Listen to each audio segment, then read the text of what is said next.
Bien, de acuerdo. Pues el día de hoy vamos a hablar de coagulación intravascular diseminada. Este tema pues ya se habló pues, muy brevemente en la clase pasada. Bien, la clase de hoy va a estar coordinada por el doctor Hugo Pérez Ortiz y lo vamos a dar nosotros, mis compañeros, Daniel Farfán, Jennifer Daniela y su servidor, Andrés Emanuel. La siguiente, por favor. Bien, vamos a establecer pues, los objetivos de la clase. El primero pues, es conocer la definición de la enfermedad y así sus posibles causas. El siguiente es identificar los puntos esenciales de la fisiopatología y pues de este modo correlacionarlo con el cuadro clínico, el diagnóstico y el tratamiento. Y una vez tenido estas dos, pues esperamos que el aprendizaje del alumno sea significativo, por lo cual pues deberá ser capaz de explicarse el tema a sí mismo y a los demás. Bien, el contenido de esta presentación pues, va de la definición, la epidemiología, hablaremos un poquito de las causas, la cascada de coagulación y la fisiopatología, las manifestaciones clínicas, el diagnóstico, el tratamiento y culminamos con el caso clínico. Bueno, ahora sí, pues vamos a empezar propiamente con la presentación. Como pues, vimos anteriormente, la coagulación pues, es un proceso que se va a llevar a cabo pues, fisiológicamente. Esto pues ante la lesión en el endotelio vascular, en la cual pues se trata de evitar pues la pérdida de sangre. Y esto, pues como les comento, pues es un proceso que se da de manera fisiológica en el cuerpo. Al hablar de SID, pues tenemos que entender que esta va a ser una activación patológica con características sistémicas. Muchos lo definen como un síndrome clínico patológico que se va a caracterizar, pues, como ya mencioné, por la activación de la cascada de la coagulación y la fibrinólisis. También mencionan que este síndrome es secundario o es adquirido debido a que depende de otros mecanismos mecanismos de otras patologías para poder desencadenarse. Y pues bien, este se va a caracterizar porque va a ocasionar la formación de trombos y la embolización de los mismos en el lecho microvascular, pero pues ya veremos más adelante que además del lecho microvascular también puede afectar a vasos de pequeño y mediano calibre. Y bueno, dentro de la etiología tenemos las principales causas, que va a ser la sepsis, principalmente por bacterias gram negativos, esto en un 70% de los casos. Posteriormente tenemos problemas obstétricos y las neoplasias como segunda causa, y dentro de los problemas obstétricos pues encontramos lo que es placenta previa, el huevo muerto retenido, el desprendimiento prematuro de placenta no inserta y la embolia del líquido amniótico, que más adelante les voy a explicar cómo funciona esto. Y bueno, neoplasias, cualquier tipo de neoplasia puede ocasionar lo que es coagulación intravascular diseminada, pero principalmente lo que son los tumores sólidos y algunas otras causas como pueden ser algunos traumatismos. Todas estas etiologías van a activar cualquiera de las dos vías de la cascada de la coagulación. Y bueno, dentro de las causas, pues tenemos lo principal, como mencionaba, que es la sepsis, que va a ser causada por algunas infecciones, principalmente por bacterias gram negativos. Esto lo que va a ocasionar es que las bacterias van a liberar endotoxinas que van a activar lo que es la vía intrínseca a través del factor 12 y el factor 11. Pero también estas mismas bacterias liberan citocinas proinflamatorias que a su vez van a dañar el endotelio y van a activar la cascada de la coagulación, produciendo fallo multiorgánico. Dentro de malignidad, pues tenemos cualquier tipo de neoplasias, pero como comentaba, principalmente lo que son los tumores sólidos, por ejemplo, el adenocarcinoma, y también mencionan lo que son las leucemias. Estos tipos de neoplasias, pues lo que van a causar también es coagulación intravascular diseminada. En tumores sólidos, pues tenemos que principalmente van a causar padecimientos trombóticos y una de sus consecuencias pues va a ser la tromboembolia venosa profunda. Y también en la leucemia pues tenemos que se va a caracterizar por trombocitopenia grave y por consiguiente pues también hemorragia por deficiencia de los factores de la coagulación. Dentro del trauma pues tenemos algunos ejemplos como son los pacientes politraumatizados o las quemaduras, que esto lo que va a hacer es activar la vía extrínseca, esto porque se va a liberar factor tisular y bueno, su característica principal aquí va a ser la hemorragia secundaria al trauma y posteriormente inicia la trombosis. Dentro de las complicaciones obstétricas también tenemos, como mencionaba anteriormente, el desprendimiento de placenta y la embolia del líquido amniótico. Estas van a activar la vía extrínseca. La embolia de líquido amniótico va a ser la causa más grave dentro de las complicaciones obstétricas. Esto porque el líquido amniótico va a activar la coagulación y cuando se disemina lo que es la circulación, pues puede provocar síndrome de dificultad respiratoria aguda y pues, por consiguiente también coagulación intravascular diseminada. Y tenemos algunas malformaciones vasculares. Cualquier tipo de malformación vascular, bueno, lo que ocasiona va a ser un sangrado y este se va a caracterizar por trombocitopenia grave e hipofibrinogenemia. Posteriormente tenemos en menos cantidad lo que son las reacciones inmunológicas graves, el golpe de calor y la coagulación intravascular diseminada secundario a RCP.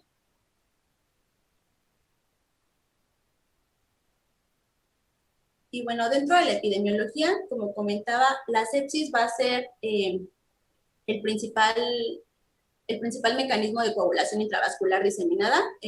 Aproximadamente del 25 al 50% de los pacientes que presenten sepsis van a desarrollar coagulación intravascular diseminada.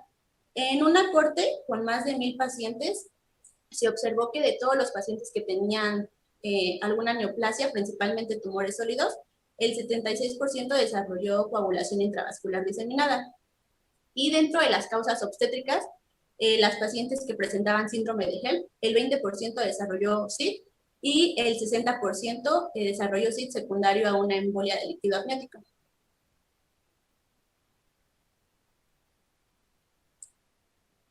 Y bueno, entonces, como lo mencionaron en el índice, pues tenemos que retomar un poquito lo de la coagulación que vimos muy detalladamente la clase pasada.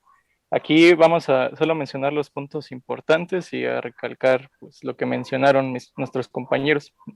Entonces vamos a tener que, ante la pérdida bueno, sí, que hay una discontinuidad en el endotelio vascular, pues la primera respuesta pues va a ser una vasoconstricción refleja, ¿no? Por la respuesta simpática, entonces eso hace contracción del músculo liso, de los vasos sanguíneos y pues ya.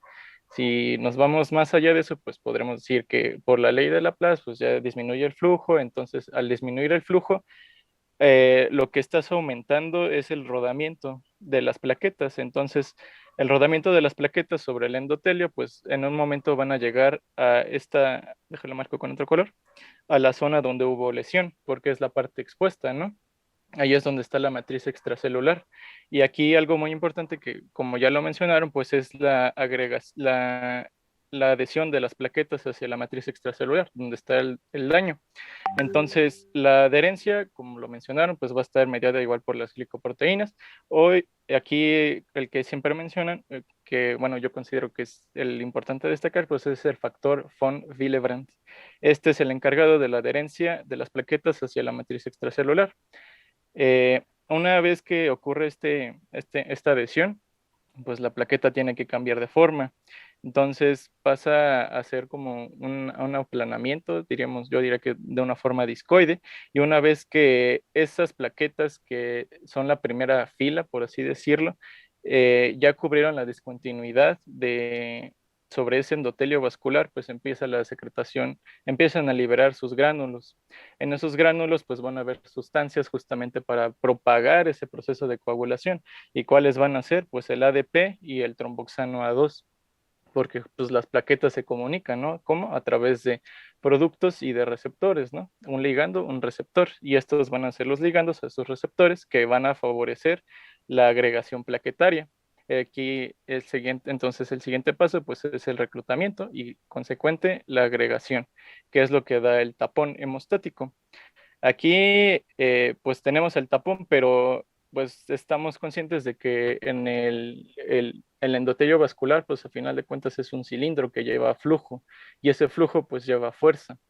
Entonces, aunque nosotros solo tengamos las plaquetas, pues necesitamos una manera de estabilizarlo, ¿no? Y aquí es donde podemos hacer la integración de la importancia de la cascada de la coagulación, porque, bueno, en la diapositiva siguiente tenemos un esquema, pero pues el punto final es formar el polímero de fibrina, ¿no? Justamente para darle estabilidad a ese coágulo. Entonces, aquí estos esquemas pues son del Robbins, pero aquí está de manera simplificada, ahorita lo vamos a ver más detallado, pero hay que recordar que siempre que hay daño vascular, bueno, siempre que hay cualquier tipo de daño, pues va a haber inflamación, ¿no? Y hay más aquí porque justamente si estás teniendo pérdidas sanguíneas, pues vas a tener, aparte del daño, ya sea por el trauma, vas a tener daño por la respuesta isquémica, bueno, por la isquemia que van a estar pasando estas células, entonces causa inflamación. Y como algo importante, pues es que ¿quién es el encargado? ¿Alguien que me pueda decir quién es el encargado de regular la hemostasia? ¿Alguien? Alan, por favor, ¿me puedes decir quién es el encargado de la hemostasia?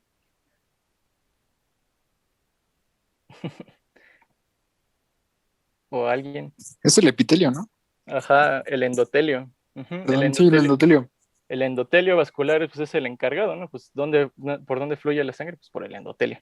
Entonces, el endotelio cumple las dos funciones. Cumple la función de ser procoagulante y anticoagulante. Aquí, pues estamos en la primera parte, entonces vamos a ver la parte procoagulante. Ante la inflamación, el endotelio lo que va a hacer es empezar a expresar el factor tisular. El factor tisular, retomando lo que mencionaron mi compañero Jesús en la clase pasada, pues es el activador, ¿no? De la vía extrínseca. Y la vía extrínseca realmente solo necesita del factor tisular y del factor 7 para formar la tenaza. Entonces, esta vía pues, es bastante rápida, ¿no? Si la comparamos con la intrínseca. Entonces, expresa ante la inflamación el factor tisular. Ahora, también las plaquetas lo que van a hacer pues, es la expresión del complejo de fosfolípidos y aquí pues ya aquí los dos puntos que marca pues es en lo que concluye la cascada, ¿no? La generación de la trombina y si ya tienes la trombina pues ya te va a transformar el fibrinógeno a fibrina y tienes el monómero de fibrina y este se va a empezar a aglomerar, aglomerar, aglomerar hasta formar el polímero y ya te forma tu malla que le va a dar la estabilización. Y además de este proceso, bueno, sabemos que en la sangre pues no solo están las plaquetas y los factores de coagulación, ¿no? Hay más cosas, hay más tipos de células. Y estos otros tipos de células igual se van a ir agregando. ¿Y cuáles van a ser? Pues van a ser los neutrófilos, pueden llegar eritrocitos, pueden llegar monocitos. Y en este entonces, una vez que este coágulo pues ya se estabilizó y ya permitió que haya una reparación de ese endotelio vascular, pues entonces ya se empieza la contrarregulación antitrombótica, ¿no? Aquí estos factores, pues los vamos a ver más adelante, pero son los importantes, el TPA y la trombomodulina. El TPA, pues es el activador tisular de plasminógeno, ¿no? Que es el encargado, bueno, su producto es el encargado de hacer la fibrinólisis. Entonces aquí, como ya se les mencionó, pues son las vías de coagulación, que ya vimos bastante detalladas la clase pasada. Aquí nomás vamos a mencionar los puntos importantes. ¿Alguien me puede decir cuáles son los factores vitamina K dependientes? Sí, el 10, el 9, Ujú, el 7, el 2, la proteína C, S y antitrombina. exactamente. Eso es para retomar lo de la clase pasada. ¿Y por qué son importantes? Porque pues, son vitamina K y ¿quién se encarga de la síntesis de estos factores? Pues es el hígado de los factores procoagulantes. Ahorita vamos a ver que también se encarga de los anticoagulantes. Entonces, retomando la cascada, pues ya sabemos que tenemos dos vías, la intrínseca y la extrínseca. La extrínseca requiere de factor tisular y de factor 7 para formar la tenaza, que aquí es donde ya comenzamos con la vía común, ¿no? Por el otro lado, de la vía intrínseca, tiene que haber una activación del factor 12 y vamos hacia abajo, del 12 al 11, y luego nos saltamos al 9 y luego al 8, y ya tenemos la tenaza, ¿no? A grandes rasgos para retomar lo de la clase pasada. Entonces, una vez que ambos ya forman la tenaza, pues ¿a quién van a escindir? Pues al 10, ¿no? Entonces ya tenemos al 10 activado, que se junta con el 5, y el 5 con el 10 te da la protrombinasa. En el nombre está la penitencia, entonces es asa, ¿no? ¿A quién va a romper? Pues a la protrombina. ¿Y qué me va a formar? Pues a la trombina. Entonces, pues eso quedamos que era la meta, ¿no? De la cascada de coagulación, porque aquí entonces ya podemos hacer el paso de fibrinógeno al monómero de fibrina, lo que ya les había comentado en la diapositiva pasada. Ahora ya hablamos de la coagulación, ahora tenemos que hablar del otro proceso. cómo vamos a degradar ese coágulo. Vamos con esta primero. Bueno, esta. Entonces, así como hay favorecedores, tenemos otras moléculas que van a inhibir la trombosis. ¿Cuáles van a ser? Pues realmente algo importante a destacar aquí es que así como el hígado sintetiza los factores procoagulantes, también sintetiza los inhibidores de la coagulación. ¿Cuáles van a ser? Los vamos a ir viendo con este esquemita, pero, bueno, pero se los voy a mencionar. Pues va a ser la antitrombina, es sintetizada por el hígado, la proteína C y la S son sintetizadas por el hígado. Hay un receptor que ese sí, pues no se sintetiza en el hígado porque pues lo sintetiza el endotelio, lo expresa sobre su superficie, que es la trombomodulina. Esa es otra parte importante para la modulación de la coagulación. Entonces, en este esquemita, pues aquí vamos a describir las funciones sobre cómo se modula. Entonces ya tenemos la antitrombina 3, que esta por sí sola funciona, pero su función se ve favorecida cuando llegan moléculas similares a la heparina. Nosotros producimos, justamente el hígado produce esas moléculas similares a la heparina, que es el dermatán y el heparán. Entonces esas moléculas pues lo que hacen es favorecer la actividad de la antitrombina y a quienes nos va a inhibir al 9 y al 10. Entonces, de cierta manera, pues lo que nos está inhibiendo pues es tanto la vía intrínseca como la vía común.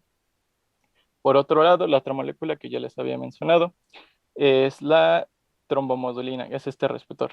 Es este receptor que está sobre la superficie del endotelio. Lo voy a pintar de otro color. Este receptor es trombomodulina, igual. En el nombre está la penitencia. Entonces, ¿qué va a modular? Pues la formación de trombos, ¿no? Y aquí es algo, a mí es algo curioso, ¿no? Porque, o sea, la coagulación es una interconexión entre factores porque entre ellos mismos se pueden activar y entre ellos mismos se pueden inhibir. Aquí la trombina, aparte de su función de escindir al fibrinógeno a fibrina, pues también contribuye en la regulación. ¿Y cómo lo va a hacer? Uniéndose a ese receptor, a la trombomodulina. Porque entonces esto junto lo que va a hacer es activar a la proteína C, que es sumamente importante porque esa está circulante.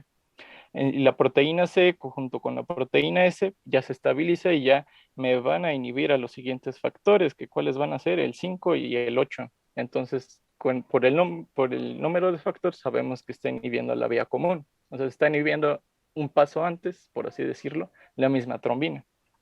Ahora, la siguiente molécula que les había comentado, bueno, esas son las que les había dicho, ¿no? Pero aparte, el endotelio, pues tiene muchas funciones, la verdad tiene muchísimas funciones, ¿no? Pero así como el endotelio, cuando hay daño tisular, cuando hay inflamación, así como produce el factor tisular, pues también sintetiza el contrarregulador de eso, ¿no? ¿Y cuál va a ser?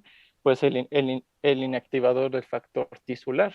O sea, el endotelio es su chamba para favorecer y para inhibir. Este cachito de aquí, ahorita lo vamos a tocar porque es parte de la fibrinólisis.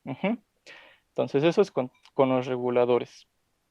Ahora, de los reguladores, bueno, de los favorecedores, pues en sí ya los mencionamos. O sea, en sí es todo lo que esté, es más fácil aprenderse que todo lo que está fuera del vaso, todo lo que está fuera del vaso sanguíneo va a ser un activador, porque pues, si se dan cuenta aquí el factor de Wolff-Willebrand, ¿dónde está? Pues en la matriz extracelular. El mismo colágeno puede ser un activador. O sea, todo lo que está por fuera lo va a activar, entonces son favorecedores. Ahora, eso es tocando lo normal. En la siguiente parte, entonces ya tocamos cómo se forma, cómo se regula. Ahora vamos a ver cómo se quita ese coágulo. Entonces, ese proceso, ¿cómo se va a llamar? Fibrinólisis, ¿no? O trombólisis. Aquí quedamos que ¿qué es lo que mantiene, qué es lo que le da la estabilidad al coágulo? Pues es la fibrina, ¿no? Entonces tenemos que producir algo que rompa esa estabilidad de la fibrina. Y eso se va a llevar a cabo a través de una molécula, bueno, una proteína, ¿no? La plasmina. Entonces, ¿y cómo vamos a formar eso? Pues a través del plasminógeno. Aquí es importante porque mm, el endotelio, aparte de lo que ya mencionamos que sintetiza, también va a sintetizar los activadores tisulares del plasmilógeno, ¿no? Que es como lo abrevian, el TPA. Aquí mencionaban que había dos vías de activación y de la misma manera intrínseca y extrínseca, pero la diferencia pues radica en esta parte. Una funciona con urosinasa, pero el final es lo mismo, escindir a plasminógeno para formar plasmina. Y así como hay activadores de esto también vamos a tener inhibidores, que son el inhibidor del activador de plasminógeno, ¿no? Que pues en los libros ya saben que todo es con siglas, entonces se abrevia como PAI. Y tenemos tipo 1 o tipo 2. Eso es lo que tienen que saber de la fibrinólisis. Es un proceso bastante corto, bueno, que empieza bastante rápido y muy corto. Ya tenemos la plasmina y pues esta es la que interactúa con la fibrina, la escinde, y pues si la escinde vamos a tener productos, que es igual parte de lo que nos, bueno, dentro de esta enfermedad, dentro de este síndrome, pues es algo que nosotros tenemos que tomar de referencia, ¿no?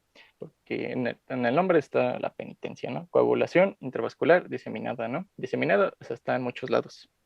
Entonces, tenemos muchos coágulos y si hay mucha degradación de la fibrina, pues vamos a tener los valores de esos productos de degradación elevados, ¿no? Ahorita los vamos a ver. Y pues ya, esto es lo que pasa normalmente.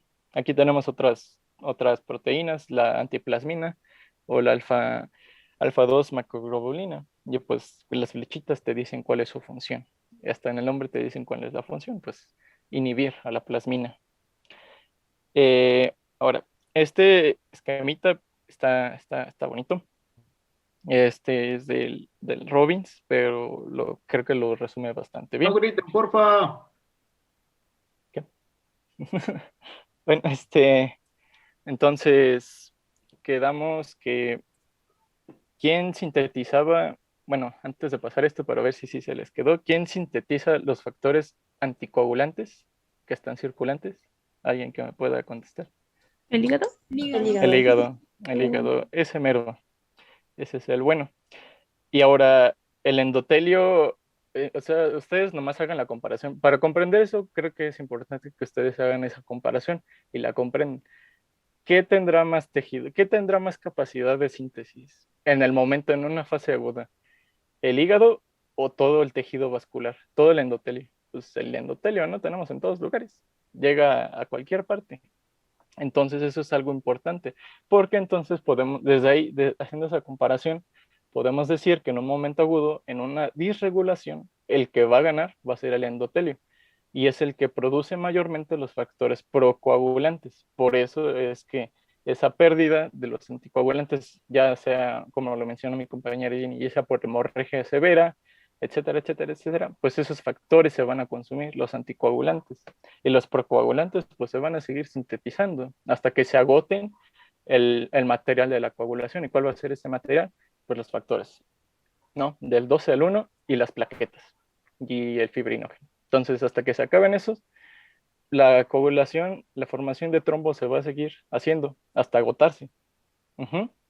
Ahora sí ya vamos a ver este esquema. Entonces, tenemos que como paso inicial hay una destrucción masiva de tejidos por trauma. Podemos tener una septicemia, que es el caso más representativo, aunque ya también se los mencionó Jenny, ¿no? Y los tumores es algo curioso, ¿no? ¿Por qué son causantes de CID? Pues porque son células anormales y si ustedes los buscan, el tipo de cáncer que les mencionó Jenny son sintetizadores del factor tisular, o sea, empiezan la vía extrínseca. Ahora, de la otra parte, pues es la lesión endotelial directa, ¿no? Por exposición, shalala, shalala. Aquí vamos a tocar esta parte antes de pasar a lo demás. Entonces, hay lesión endotelial, hay discontinuidad, se expone matriz extracelular, lo que ya hemos comentado. Entonces pasa la agregación plaquetaria. En caso de septicemia, destrucción de tejidos, esa reacción inmunitaria junto con la liberación de citocinas, del factor de necrosis tumoral alfa, de la interleucina 2, de la 6, de la 8, etcétera, etcétera, etcétera, Es justo donde radica otro término que podemos emplear, la tromboinflamación, porque todas esas citocinas son proinflamatorias, pues sí, ¿no? Pero su vía de señalización, al menos en el notario vascular, pues va a ser sintetizar más factor tisular. Entonces, por eso la septicemia y la destrucción intravascular pues va a generar esta activación de la coagulación, ¿no? Entonces, vamos a tener que bueno, el factor tisular y tanto las citocinas pues van a ser circulantes, ¿no?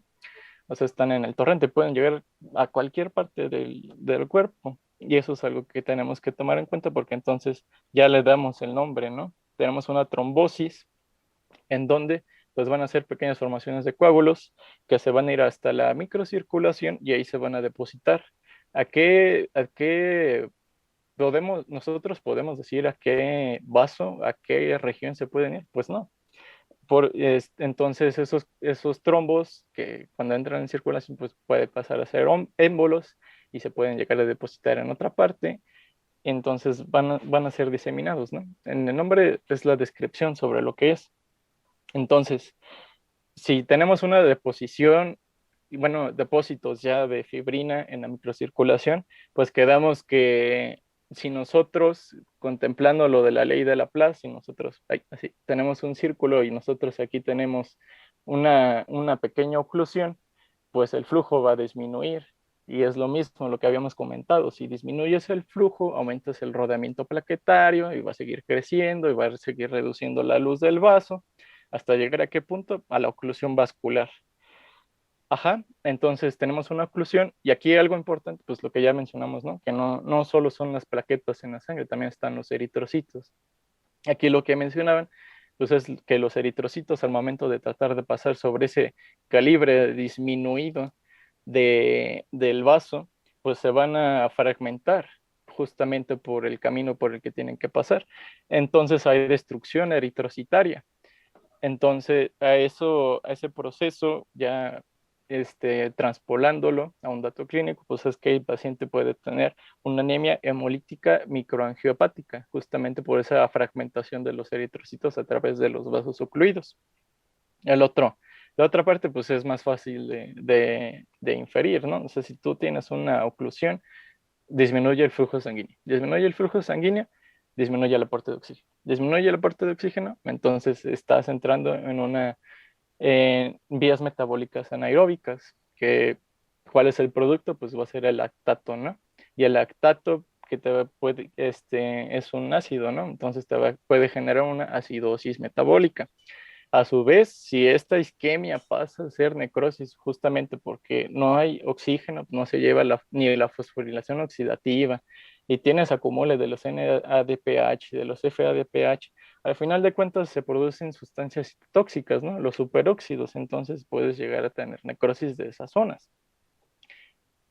Yendo por la otra flecha, que es la de este lado, pues quedamos que van a ganar la síntesis de factores procoagulantes, bueno, de factor tisular, y eso va a estar llevando a cabo la cascada, ¿no? Hasta que se acabe los tres componentes, hasta que se acaben las plaquetas, los factores de coagulación y el fibrinógeno, ¿no? Entonces va a haber un consumo de factores, coagulación y plaquetas, ¿no? Que ya habíamos mencionado.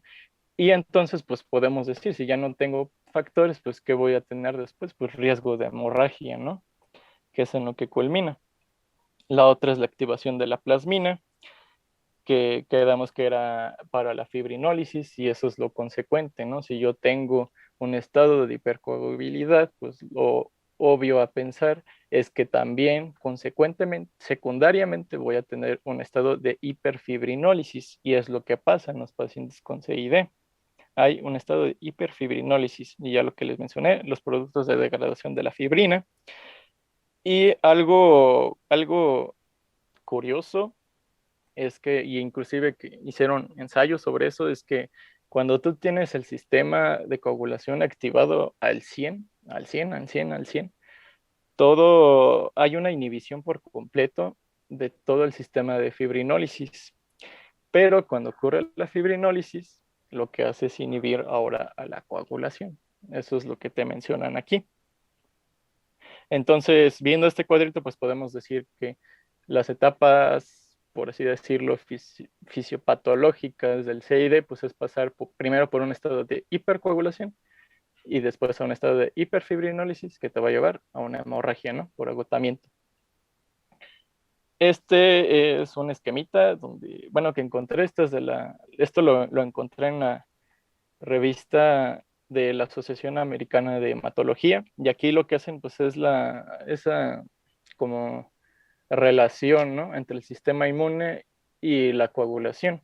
Es lo que ya les había platicado, todas las citocinas proinflamatorias lo que hacen es aumentar la síntesis del factor tisular, y esto pues como ya lo hemos estado repitiendo constantemente a lo largo de la charla, pues es formación de trombina, fibrina, coágulo, más de lo que ya hemos estado platicando.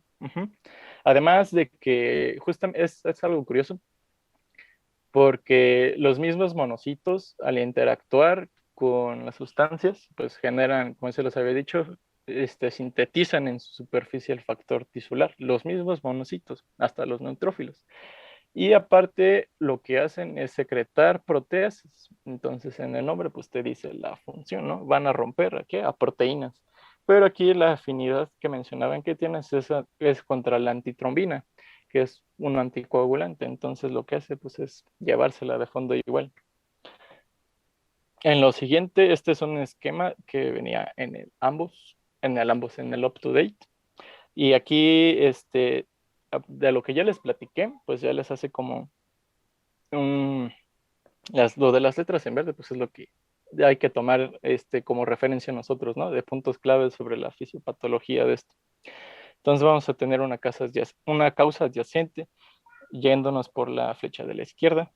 Vamos a tener una activación de la coagulación intravascular que nos va a llevar a los depósitos de fibrina. Hasta ahí vamos bien. Vamos a tener un consumo de las plaquetas, entonces en los estudios de laboratorio, pues que vamos a tener una disminución en el número de plaquetas, ¿no? Vamos a tener una disminución en los factores de coagulación. ¿Por qué? Pues porque ya se consumieron. Entonces, ¿cómo los voy a ver yo? Pues con un aumento en los tiempos de coagulación, ¿no? En el TP y en el TTP. La última, pues, es la fibrinólisis, ¿no? Entonces, ¿y cómo lo vamos a ver? Con un aumento del dímero D y los PDFs. PDFs, pues, son productos de la fibrinólisis, ¿no? Y esto nos va a llevar a una disregulación en la coagulación. Y aquí otra manera en que describen a la CID, pues, es que es una coagulopatía por consumo. Del otro lado, esto no se los había mencionado, la activación de los neutrófilos hace la formación de NET. ¿Qué son las NET? Pues es del proceso de netosis, ¿no? ¿Qué es la netosis? Pues es que los neutrófilos pues liberan su material genético, ¿no? Es como un mecanismo que tienen justamente en la inflamación. Y lo que hace la netosis pues es como complicado tratar de establecer una sola función para una molécula, lo que sea, porque pues como lo hemos visto, ¿no? O sea, una molécula que tiene una función reguladora, que sobre una célula puede tener una función contrarreguladora en otro tipo de célula.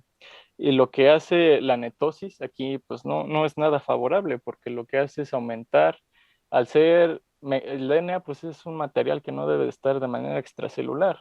Entonces lo que hace es hacer la activación de la cascada por la vía intrínseca. Entonces lo que hace es aumentar la trombosis de la microvasculatura. Lo otro, pues ya se los mencionamos, es lo más sencillo, el daño endotelial.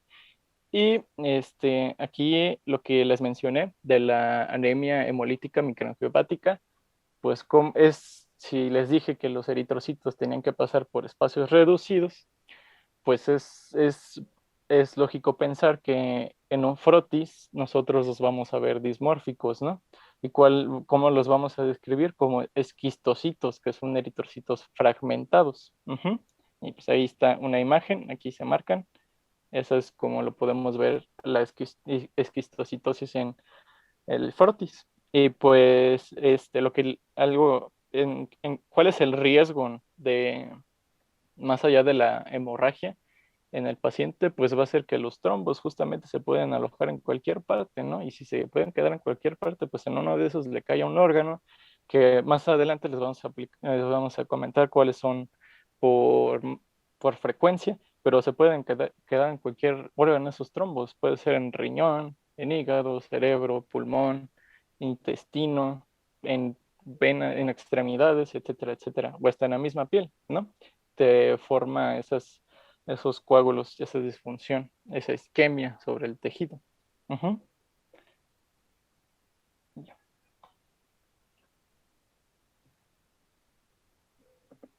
Pues bien, ahora que pues, nuestro compañero ya nos habló de la fisiología y la fisiopatología, pues vamos a hablar de las manifestaciones clínicas. Pero pues antes de eso vamos a mencionar las diferencias entre una CID aguda y una CID crónica. Comenzamos con la CID aguda.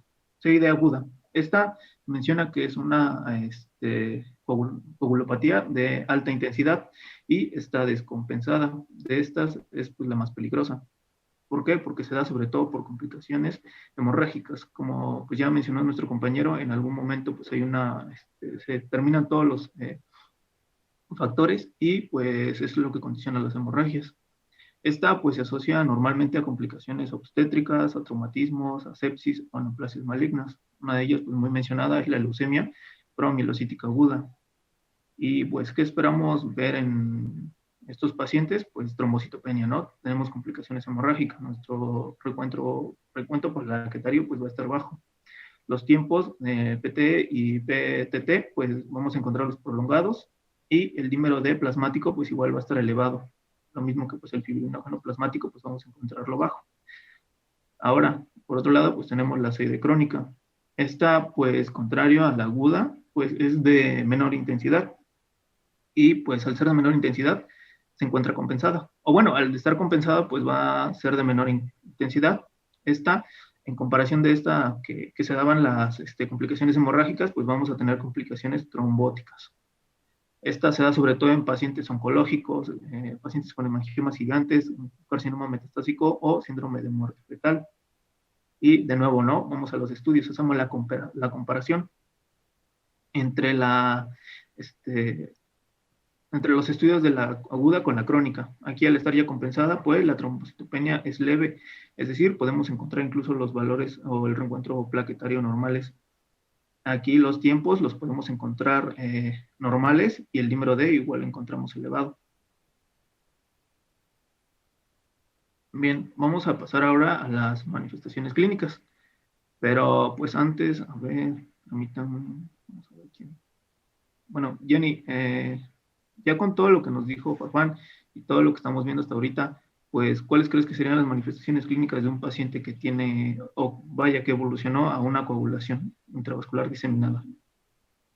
Bueno, el compañero había mencionado que pues es toda la fisiopatología que nos mencionó y nos iba a llevar a una hemorragia. Entonces, pues precisamente esta va a ser como la principal manifestación y la vamos a ver, a poder observar pues a diferentes sistemas. Por ejemplo, en piel pues podemos encontrar las petequias y la equimosis.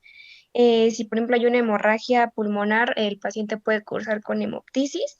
Si hay afectación al sistema gastrointestinal, pues el paciente puede presentar hematemesis, melena o rectorragia. Pero pues sin embargo igual se mencionaba que puede haber algunas otras afectaciones, por ejemplo, si hay bueno, si hay afectación a nivel del riñón, puede ocasionar una insuficiencia renal aguda, y si hay afectación al sistema nervioso central, pues puede ocasionar síntomas bueno, más bien pues manifestaciones como delirio, alteración del estado de conciencia e incluso pues puede presentar crisis convulsivas. Ok, exactamente, muy bien, pues ya, básicamente ya dijo todo. Pero bueno, vamos a tratar de explicarlo en orden. En el 2014, pues la Sociedad Internacional de pues, Trombosis y Hemostasia dio como una clasificación, bueno, más bien, en vez de ser una clasificación, es como un espectro de los síntomas, ¿no? Que van desde un tipo asintomático a un paciente que tiene falla orgánica, pasando obviamente por un tipo hemorrágico y una hemorrágica masiva. Comenzando con la sintomática, estos pues, síntomas son pocos o son nulos y pues realmente las enfermedades desencadenantes pues, son muy variables o no tienen cierto grado de gravedad como para causar estas manifestaciones en los pacientes. Realmente, pues las manifestaciones van a depender de, uno, pues el grado de afectación de la patología desencadenante, y dos, de la respuesta del organismo ante los cambios de la coagulación. En estos pacientes, pues, ¿qué esperamos tener? El mecanismo causante, pues, es la fibrinólisis y un estado de hipercoagulación. Aquí, en estos pacientes, podemos encontrar, pues, las pruebas que sean normales o pueden ser variables. Bien, pasando con los tipos hemorrágicos. Esta se divide en dos, que son hemorrágicos y hemorrágicos masivos. El tipo hemorrágico, a diferencia de la hemorrágica masiva, pues es un sangrado que no va a ser severo. Se puede dar a enfermedad, aquí ya pues se tienen causas más específicas como leucemias, complicaciones obstétricas o aneurismas aórticos. Y el mecanismo aquí va a ser la hiperfibrinólisis. Si se dan cuenta, pues aquí, bueno, vamos a continuar. En el tipo hemorrágico masivo, la principal que tenemos es sepsis. Y si vemos en los mecanismos, como, pues si lo correlacionamos con la patología, con la fisiopatología que nos comentó hace rato Farfán, pues tenemos también la hiperfibrinólisis, pero aquí agregamos el consumo de plaquetas, factores de coagulación y fibrinógeno. He aquí que pues, los pacientes tengan una hemorragia masiva.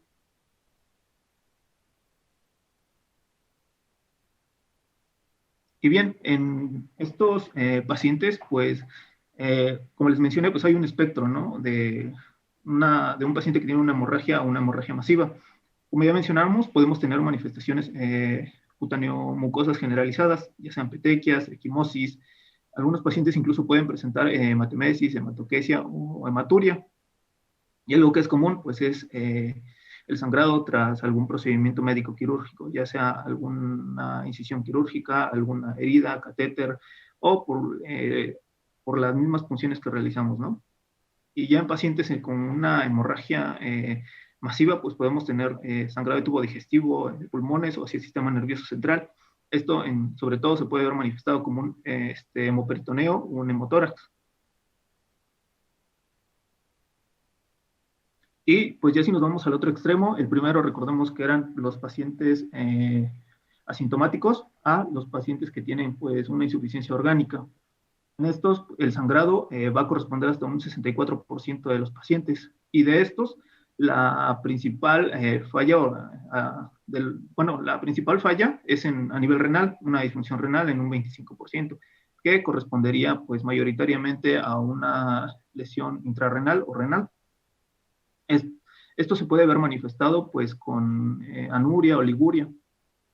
Igual tenemos la disfunción hepática, esta va a corresponder hasta un 19% de los pacientes. Aquí también el paciente puede presentarse ictérico, puede tener alteraciones en los laboratoriales, etc.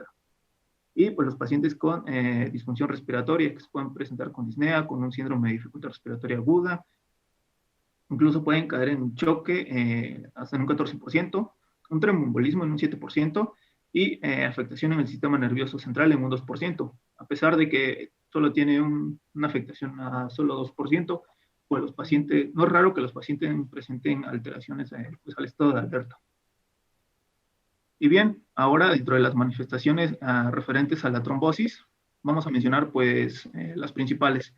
El primero es la púrpura fulminante. Esta pues es una trombosis cutánea extensa. Se menciona que se da sobre todo en pacientes pediátricos y que tienen pues el antecedente de tener deficiencia ya sea adquirida o congénita de la proteína C. Y pues al menos lo que mencionan es que pues es de las complicaciones de trombosis es la más grave. La que tenemos, la siguiente, pues es la anemia hemolítica microangiopática. Ya se las comentó mi compañero en la fisiopatología. Al tener una reducción de los vasos, pues obviamente se fragmentan los eritrocitos y te dan pues esta imagen característica que es la esquistocitosis, perdón. No, esquistocitos, lo siento. Y bueno, también tenemos el síndrome de Waterhouse-Friderichsen, el cual pues es característico en pacientes con septicemia bacteriana, sobre todo cuando se habla de meningococo. En estos se da pues la coagulación intravascular y pues por ende una necrosis de las glándulas suprarrenales, lo cual va a causar una insuficiencia suprarrenal. Y Bueno, ya por último, pues podemos tener otras manifestaciones que pueden ser la crocianosis periférica o gangrena de extremidades por los microtrombos que se forman en los vasos. Como les mencioné al principio, pues por definición es es en los vasos pequeños, pero también puede afectar a vasos medianos. Y bueno, ya pasando al diagnóstico, pues tenemos que lo principal pues van a ser las pruebas de laboratorio. Dentro de lo que se pide, pues está el hemograma completo y el frotis de sangre, y como ya habían comentado, pues en el frotis de sangre lo que va a demostrar pues son los esquistocitos por porque se fragmentan los eritrocitos y entonces nos indica una anemia hemolítica microangiopática, así como el hemograma, pues una trombopenia. El TP y el TPT pues se van a encontrar prolongados. Dentro del valor de fibrinógeno, pues este se va a encontrar disminuido.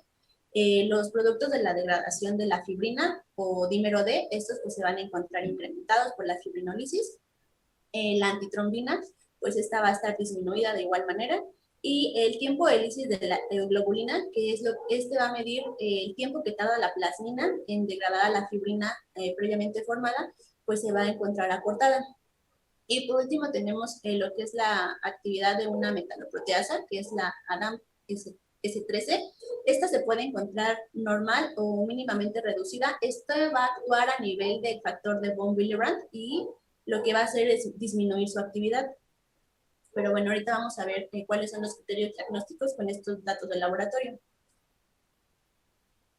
Tenemos unos criterios que nos da la Sociedad Internacional de Trombosis y Hemostasia. Aquí lo principal es primero identificar la causa subyacente que está provocando la coagulación intravascular diseminada. Entonces, si el paciente tiene alguna enfermedad que está causando esta, pues se siguen con los siguientes criterios. En caso de que no sea así, pues podemos, según la sociedad, pues se puede descartar lo que es una coagulación intravascular diseminada. Posterior a que se confirma que si hay una enfermedad subyacente, se inician lo que son las pruebas de la coagulación. Va a evaluar lo que es plaquetas, dímero D, el tiempo de protrombina y el fibrinógeno.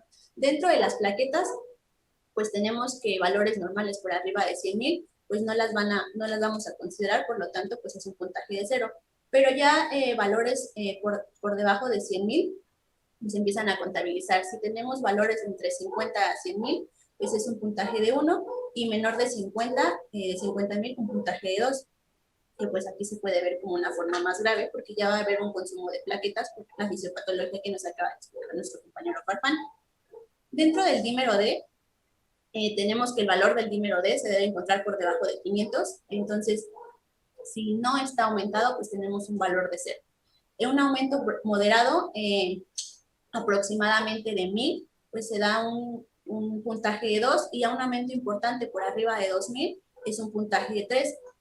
Dentro del tiempo de protrombina, si está prolongado, pues nos va a dar valores entre 3 a 6, un puntaje de 1, y mayor a 6, un puntaje de 2.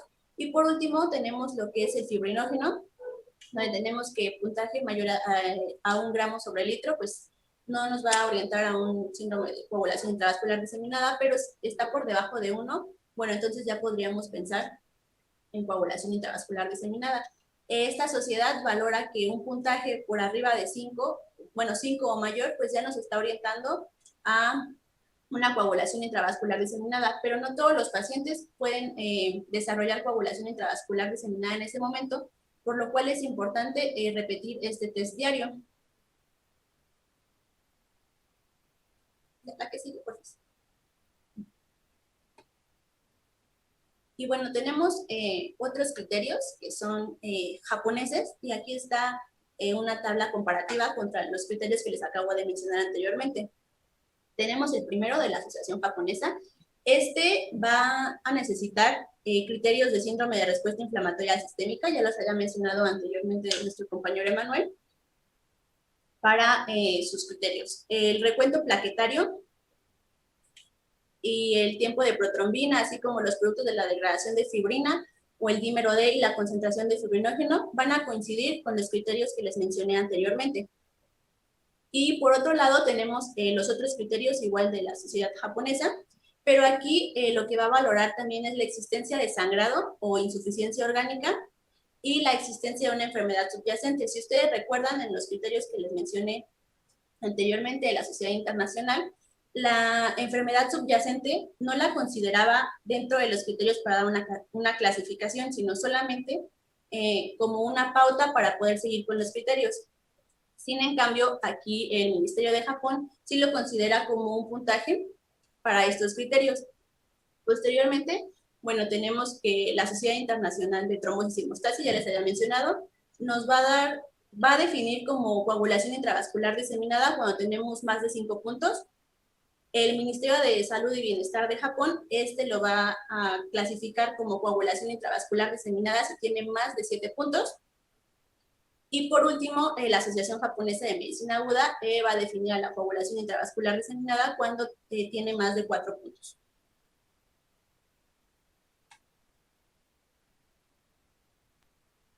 Y bien, pues ya por último vamos a pasar al tratamiento. En esto, pues, como base, pues tenemos que entender que el único tratamiento, el tratamiento definitivo para la CID, pues es eliminar o tratar la causa desencadenante. Es decir, si nosotros tratamos la causa desencadenante, pues podremos limitar o eliminar el estímulo que pues está causando la activación patológica de la cascada y pues la trombosis que se cursa. Para esto, pues podemos optar por reposición de factores de coagulación o inhibidores de la fibrinólisis o transfusión de productos sanguíneos, pues de los cuales voy a describirlos adelante. Bien, pues hablando de la reposición de factores de la coagulación o bien inhibidores de la fibrinólisis, pues bien, comenzamos con la heparina. La heparina, pues, lo que mencionaban es que es un poco controversial su uso sobre todo profiláctico. ¿Por qué? Porque en pacientes con una coagulación intravascular grave, pues no muestra beneficios hacia la supervivencia. Sin embargo, en pacientes que tienen una patología de baja intensidad, sí se les pueden administrar. Sin embargo, como les mencioné, pues en el tipo agudo, pues predominan los eventos de tipo hemorrágico, así que pues en este tipo estarían contraindicados. En los que sí se podrían administrar serían pues en pacientes con una CID de tipo crónico. Bien, lo siguiente pues son los suplementos de vitamina K. Estos mencionan que si hay evidencia de deficiencia o se tiene sospecha de esto, se pueden administrar. Como ya mencionó mi compañero, ¿cuáles son? El 10, el 9, el 7, el 2, proteína C y S. Pasamos con los fármacos antifibrinolíticos, como el ácido aminocaproico y el ácido tranexámico. Estos son pues derivados y análogos de un aminoácido que es la lisina. Esta se va a encargar de inhibir la cascada del plasminógeno plasmina y pues como su nombre lo dice, ¿no? Son antifibrinolíticos. Los siguientes son concentrados de proteína C. Si recuerdan, pues en la púrpura fulminante les comenté que los pacientes podían tener deficiencia de proteína C. Entonces, en estos pacientes sí sería correcto pues administrarlos. Y pues por último, la antitrombina, la cual pues sí se tienen estudios acerca de esto, pero pues mencionan que necesitan mayor evidencia para su recomendación. Ahora, hablando de la transfusión de productos sanguíneos, en estos, pues, es importante que mencionemos que están únicamente indicados en casos de sangrados o en casos en los pacientes que pueden tener un sangrado, los cuales se van a someter a un procedimiento quirúrgico. Y no se tienen que dar con el objetivo de normalizar parámetros de laboratorio. Esto es independientemente de los parámetros del laboratorio. El primero pues son las plaquetas. Como ya les comenté, son pacientes con riesgo de sangrado que se someten a algún procedimiento invasivo en el cual tienen el riesgo de sangrado. Estos pues son en pacientes que tienen valores por debajo de menos de 50 por 10 a la 9. Y mencionan que pues la cifra debe mantenerse pues por arriba de 20 por 10 a la 9. Hablando del plasma fresco congelado, esta se da en pacientes en los cuales pues el PT y el PTT están pues mayores a 1.5 veces el valor normal y como les comenté, siempre y cuando tengan el riesgo de un sangrado activo o requieran un procedimiento invasivo.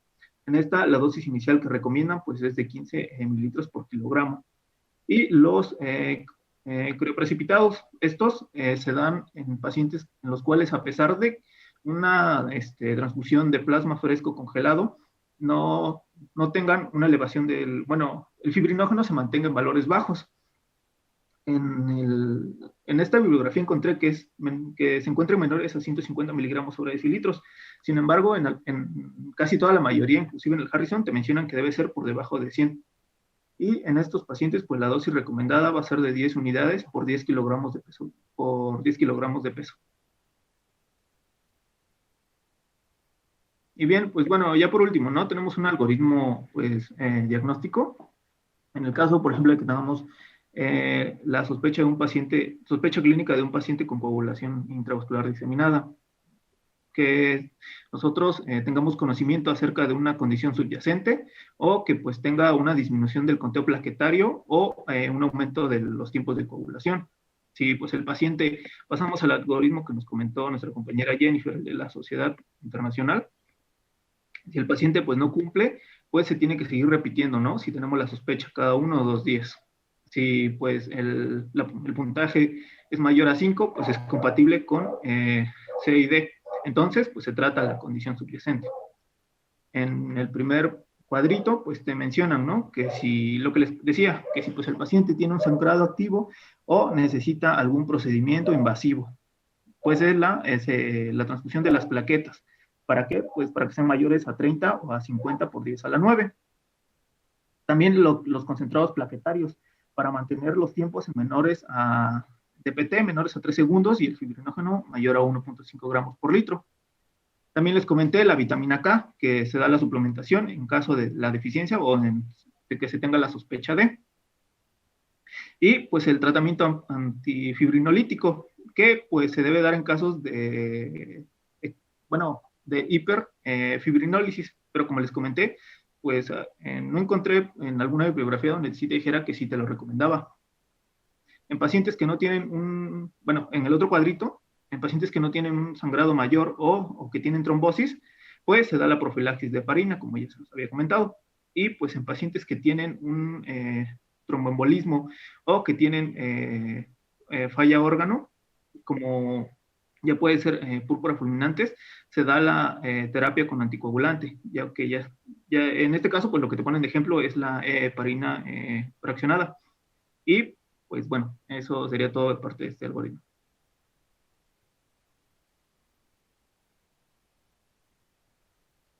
Bueno, vamos a pasar a lo que es el caso clínico. ¿Tienen alguna duda hasta aquí?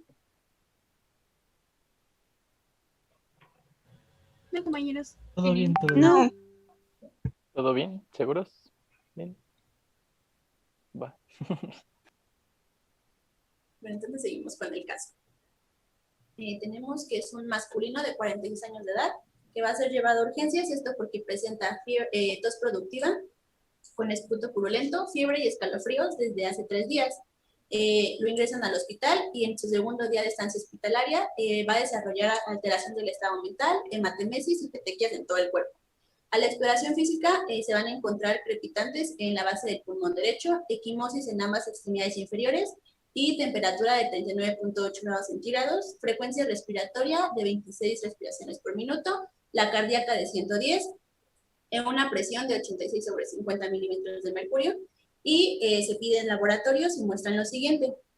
La hemoglobina de 13, los leucocitos de 18.000, las plaquetas 45.000, el tiempo de protrombina es de 45, el TPT de 62, la creatinina está en 3.3 y tenemos el sodio en 135, el potasio 5.4 y el cloro en 98. Entonces, con todos estos datos, ¿cuál de todos estos datos se les hace más interesante o de mayor importancia para lo que estamos viendo ahorita? Su TP de 45 segundos. ¿Qué más?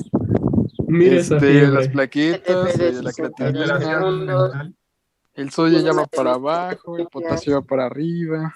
Uno por uno. La TEA del paciente, 86-50, que ya está taquicárdico, ya tiene fiebre. Exploración física, la fiebre, el esputo purulento y la tos productiva. Equimosis. La alteración del estado mental, Las petequias. las petequias de todo el cuerpo. Hasta ahí, ¿qué diagnóstico podrían emitir ustedes? Antes de que digan C y D, pues, ¿qué otra patología piensan que tiene detrás el paciente? Como les comentamos, pues, tienen Sepsis. La sepsis. Tiene sepsis. ¿Y la tensión arterial? alguien que saque su presión A ver, arterial. deja saco la PAM. Saquen la media. 86. La media.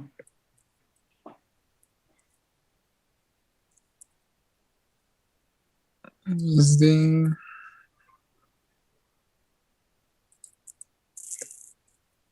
Era 86, ¿eh? 86 menos 50 entre 3. Entre 36 entre 3, 12. Según esto es de 12. Más diastólica que 50 son 62, ¿no?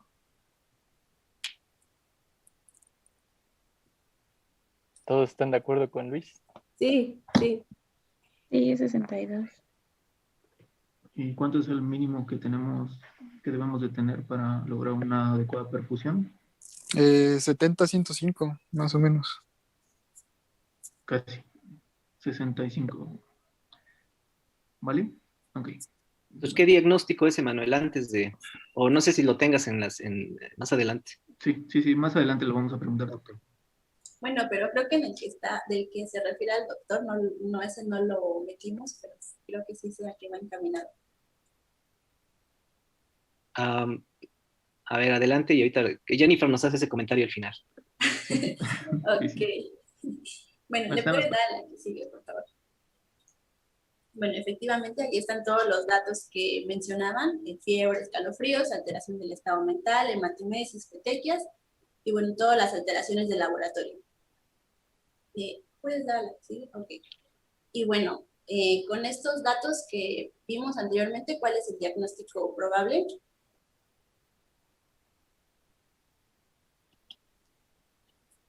Pues la coagulación intravascular. Espera. Alguien que no sea Luis. Alguien más que participe del grupo, por favor. Otro valiente, por favor. Otro valiente. Mira esa discriminación.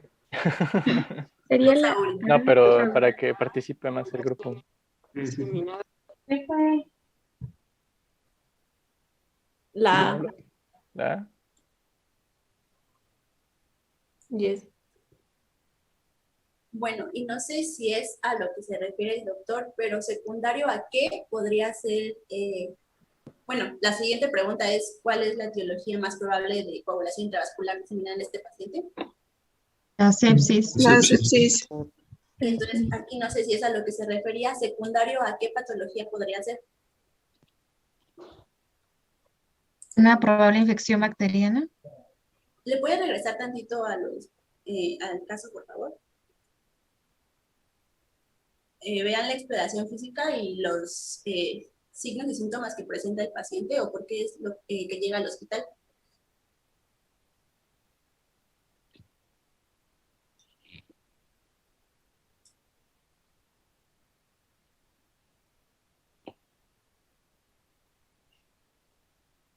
Pues ahí están los datos, ¿no? Tos productiva, esputo purulento, fiebre y escalofríos. ¿Cuál es el diagnóstico ahí? Pues con eso y con los crepitantes podría pensarse en una neumonía. ¿Típica o atípica? Pues son desde hace 3 días. En las típicas son de 3 a 5 días, ¿no? Y según el paciente podría ser por un estreptococo neumonía o una influenza A. ¿Típica o atípica? Yo digo que es típica. Sin embargo, no se cuidó y pues por eso llegó a sepsis. Más que sepsis está en qué. La siguiente. ¿En choque? Exactamente. En choque. Es un choque séptico. Acuérdense que una de las causas principales de un proceso séptico es el choque si no lo reviertes en la primera hora que llega al servicio de urgencias.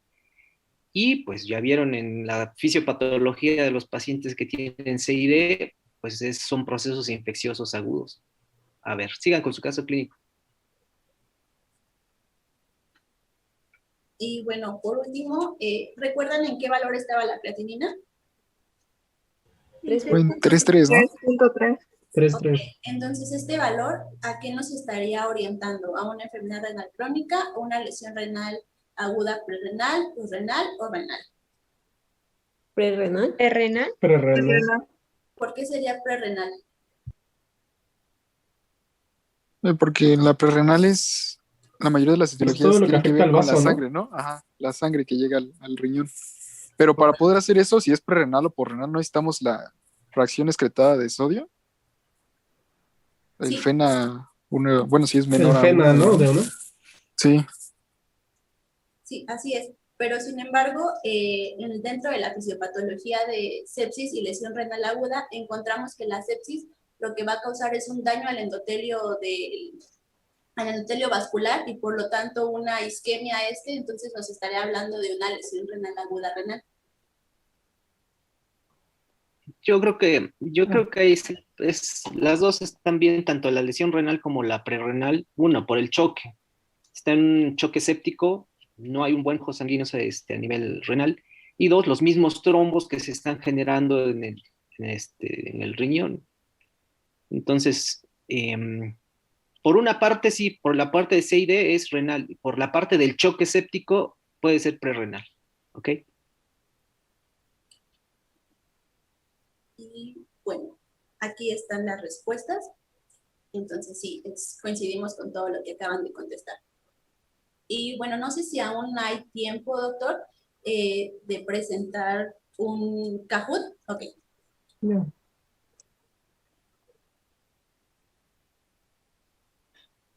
Ahí va, ¿eh? Se ponen buzos caperusos, ¿eh? En mi constancia. Voy.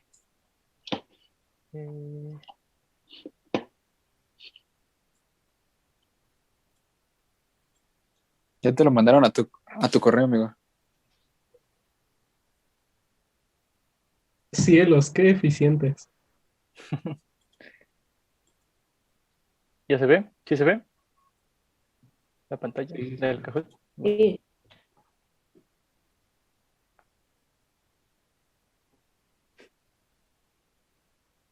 Entonces, para que se vayan uniendo al Ya grupo, habías por cambiado la favor. música, amigo. Va a poner bien tenso. Ah,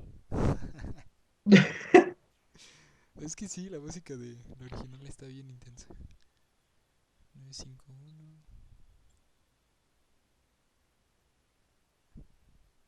un reggae. Ándale. Un Bob No se escucha, Marley. hermano.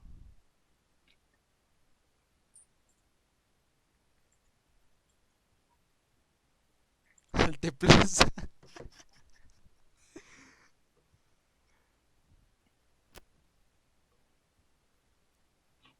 Que alguien se ponga Tenecteplaza, por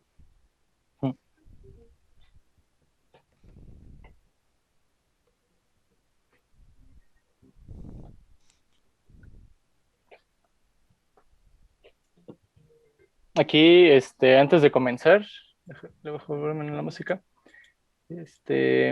Por favor, a los que, bueno, como propuesta, a los que vayan saliendo en el podio, pues es porque las van a tener bien, ¿no? Entonces, al momento de dar la retroalimentación, si ellos pueden explicar por qué contestaron eso, ¿sí? Ya somos 17. Va.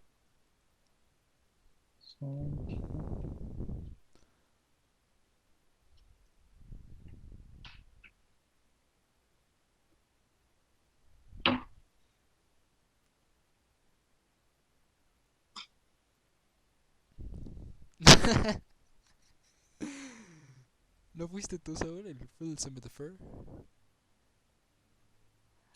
No uso esa referencia, perdón. Ya somos 20. Me duele, Saúl. Somos ¿Qué? 27. Es que no puedo poner mi nombre artístico porque tiene valor curricular. Ya no nos faltan 2.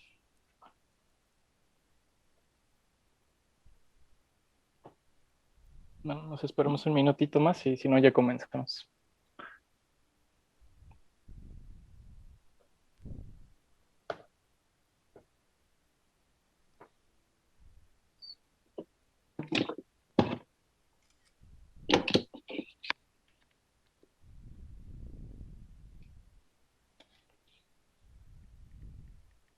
Pues ya.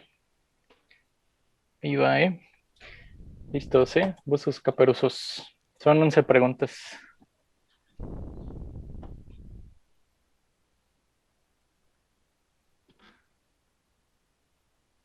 Ahí es causa principal del CID.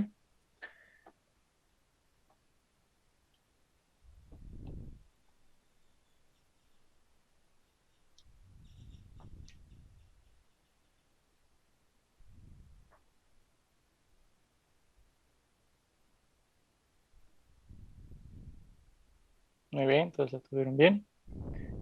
Ahí está el que salga en el podio, si por favor nos puede decir por qué. Luced.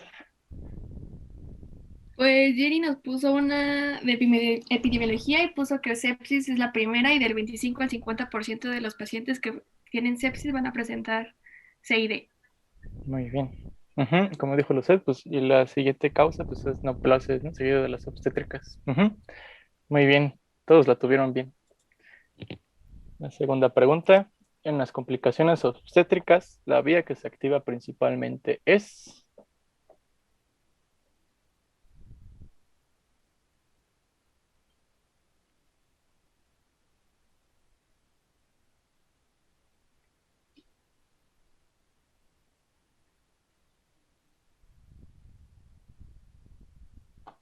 Y se acabó.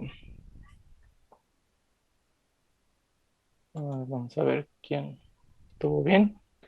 Wong, ¿puedes decir por qué? Sí, la vía extrínseca se inicia con el factor tisular y esta se libera después de un daño epitelial, de endotelial. Entonces, por eso puse la extrínseca. ¿Nos puedes decir en qué tipo de patología se presentaba principalmente? Pues en cualquier tipo de complicación en el parto, ya sea, no sé, una cesárea complicada, ¿qué otra cosa puede ser? Pues que sería en cualquier tipo de sangrado o complicación obstétrica. Pero es la complicación más frecuente, bueno, donde se ve la CID principalmente es en el DPPNI y en el embolismo del líquido amniótico, ¿no? Puedes recordar. Muy bien. La tercera pregunta. El orden de las etapas doble S fisiopatológicas es...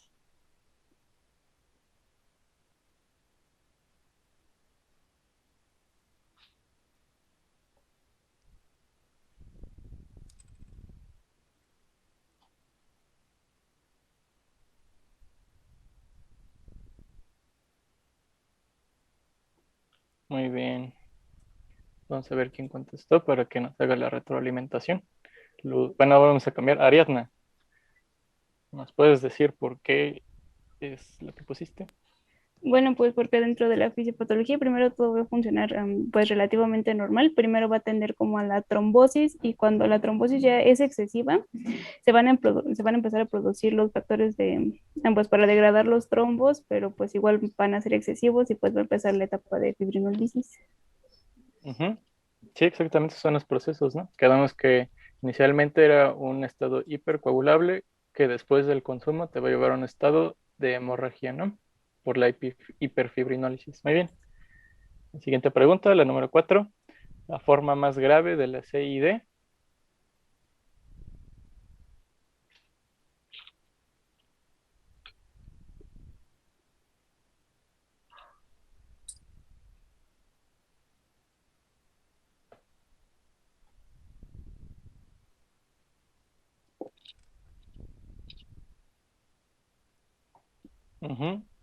Vamos a ver quién nos puede dar la retroalimentación.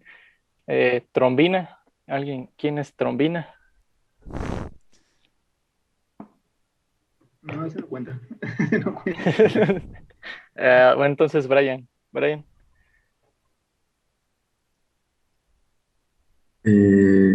repites la pregunta, por favor?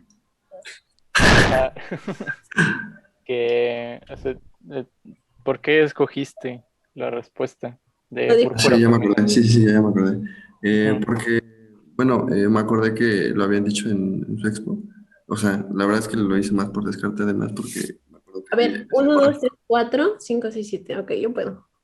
Y dije, pues, en el EOS hemorrágico no, más bien no lo mencionaron. Y me acordé que habían mencionado La púrpura. el otro, el que sí, correcto, se me olvidó. Pero pues fue por eso, amigo, más que nada. Ujú. Ok, no, sí, la complicación, ajá, es la púrpura fulminante es la forma más grave Ándale, sí. de CID. Las otras quedamos que era afectación, quedamos que por frecuencia, primero después del sangrado seguía, bueno, la causa renal, seguida de la hepática, etcétera, etcétera. Ujú. Pero sí, muy bien. La número 5, la afectación orgánica, ya se la soplé. Más frecuente es.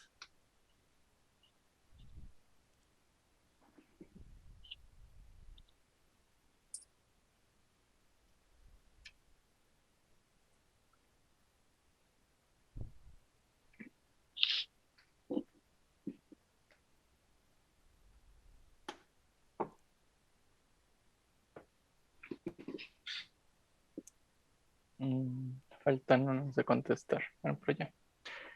Ajá, quedamos que bueno, ahorita vamos a ver lo que les mencioné. ¿Quién quiere contestar de los que están en el podio? ¿Quién nos quiere justificar?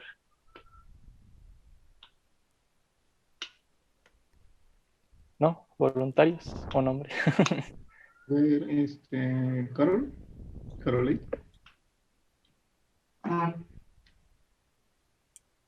Bueno, Ana. Claro.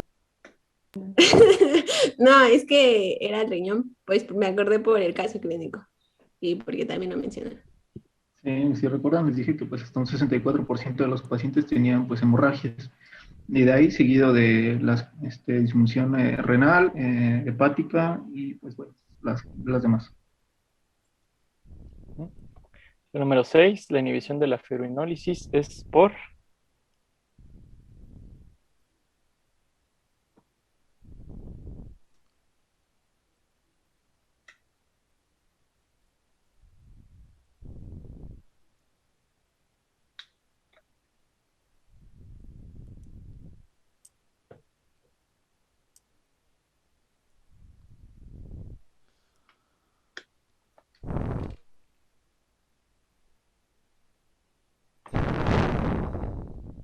Ahí alguien está soplando su micrófono. Una disculpa, amigo. Emily, ¿nos puedes decir en qué? Pues dijiste que eran los inhibidores de eran los PAI. Ujú, exactamente, el inhibidor justamente pues lleva las siglas, ¿no? Si el activador es el TPA, pues el inhibidor es el PAI y de inhibidor. Ujú, muy bien, que estos mismos factores los produce el endotelio. Ujú, exactamente. La número 7, en CID crónica, los valores de laboratorio son, que quedamos que era como la característica distintiva entre una aguda y una crónica.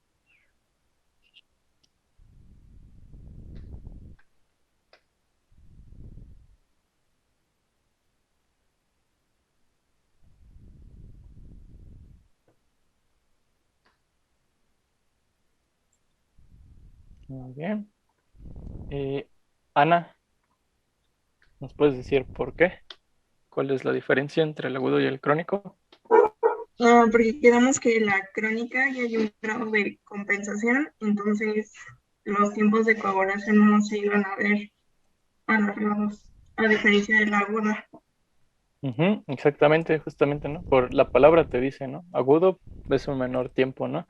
Entonces no da chance al hígado de sintetizar de nuevamente los factores anticoagulantes y los de coagulación, ¿no? Ujú, exactamente lo que dijiste, la distinción. La crónica es la compensada. Ujú.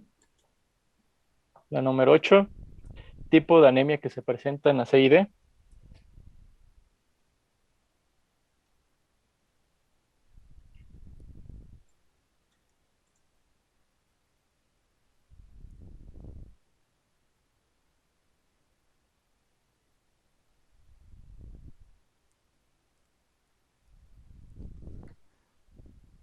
Ujú.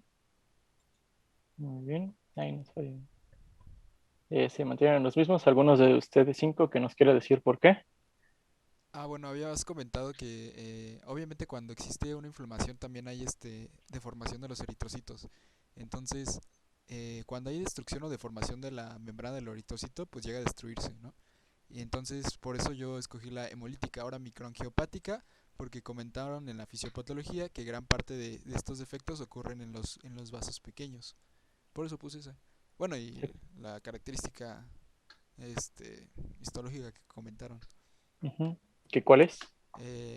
Es... Ay, ¿cómo se no es esferocitosis. Esferocitosis. Esquistocitosis. Quistocito. Ujú. La morfología que tienes de esquistocito, ¿no? Un eritrocito fragmentado. Ujú, exactamente. Número 9. Muy importante, ¿cuál es el nombre del doctor que está a cargo de esta exposición? Los dije en la primera diapositiva. Sí lo menciono. Es la rojita, Vaya, claramente. hasta Mardonia hace presencia en los clínicos, ¿no? Muy bien, muy bien. Eso es todo, eso es todo. Guiño, guiño. Pues aquí no hay justificación, ¿no? Pues no le podemos preguntar a los papás del doctor. La número 10, los anticoagulantes se sintetizan principalmente en... Muy bien, hígado, exactamente. Aquí, a ver, alguien que nos puede, aparte de ellos, alguien más del grupo que nos puede decir cuáles son los anticoagulantes que se producen en el hígado.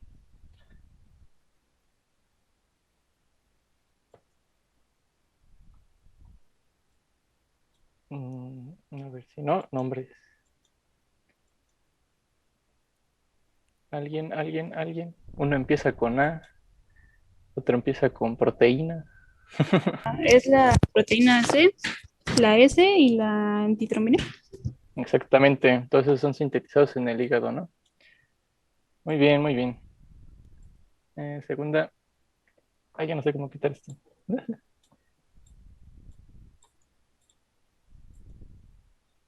Ahí está, factores dependientes de vitamina K.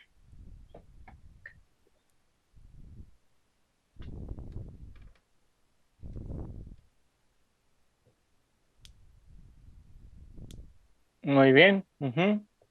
Aquí como consejo, pues es que se lo aprendan como por el año, ¿no? 1972. Y a la proteína C y S. Y aquí también es importante agregar que vitamina K dependiente también es la antitrombina. Ujú. Muy bien, fueron nuestras 11 preguntas. Ahí está el podio.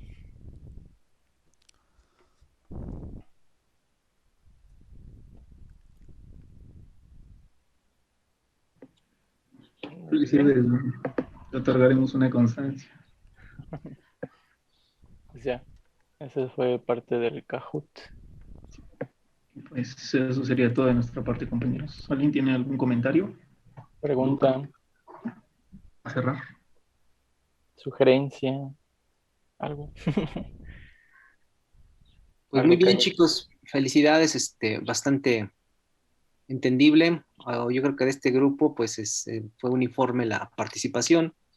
Daniel, pues obviamente se aventó toda la fisiopatología. Junto con la fisiopatología de ella, yo creo que no cabe duda de que reafirmaron lo que aprendieron en sus clases de hematología en ciclos básicos. O lo aprendieron bien, ¿no? Bien, muy bien, felicidades. La forma de hacer participar a sus compañeros fue bastante óptima y la información, pues estuvo muy bien. Yo creo que entendieron bastante bien el concepto de CID. Dentro ya de la práctica clínica, es muy común que cuando roten por el servicio de cirugía, ¿por qué cirugía? Porque es donde ven a los pacientes que llegaron con politrauma hospital, pacientes que estuvieron sometidos a cirugía, pacientes que tienen lesiones que pueden infectarse, ¿ok? Entonces, cirugía y ginecología son los servicios que ustedes tienen que tener prendido el foco para revisar si ese paciente pudiera desarrollar CID. El mejor tratamiento para cualquier padecimiento es prevenir que desarrollen CID. Bueno, que desarrollen cualquier enfermedad. En este caso, el tópico es CID, hay que evitarlo. Entonces, los principales servicios que van a ustedes a ver este tipo de problemas, el servicio de cirugía general, el servicio de ginecobstetricia y todas las de áreas críticas, que es terapia intensiva, urgencias, quirófano. ¿Ok? En medicina interna sí se ven, principalmente asociados a procesos sépticos. ¿Ok? Entonces, llévense la idea, el diagnóstico es tener el conocimiento que ustedes ya lo tienen y cuando están ante un caso, ya ustedes su mente va a empezar a generar la idea, que capte la idea y proponerle y a ir a buscar los criterios que ustedes ya comentaron. Okay.